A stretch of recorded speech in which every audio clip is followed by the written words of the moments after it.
নাম, যশ, টাকা সবই তার আছে, কিন্তু তারপরেও যেন মনে হচ্ছে যে কিছুই নেই, একটা অতৃপ্তি যেন তার শেষই হচ্ছে না। কেন এরকম একটা ফিলিংস তার আসছে? খুব ভালো কথা বলেছো বাবা।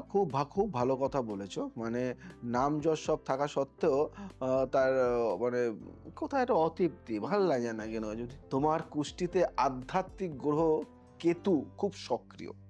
এটি জাগতিক সুখ থেকে মানুষকে বিমুখ করে ব্রহ্ম জ্ঞানের দিকে টানে। বুঝতে আচ্ছা। পারলে? তোমাকে অতৃপ্তি আসলে তোমার উচ্চতর চেতনার ডাক। তোমাকে ডাকছে আধ্যাত্মিক পথে প্রতিদিন অন্তত 15 মিনিট মনোব্রত চুপ করে থাকো। কোন নিঃস্ব শিশুকে শিক্ষা দানে সহায়তা করো।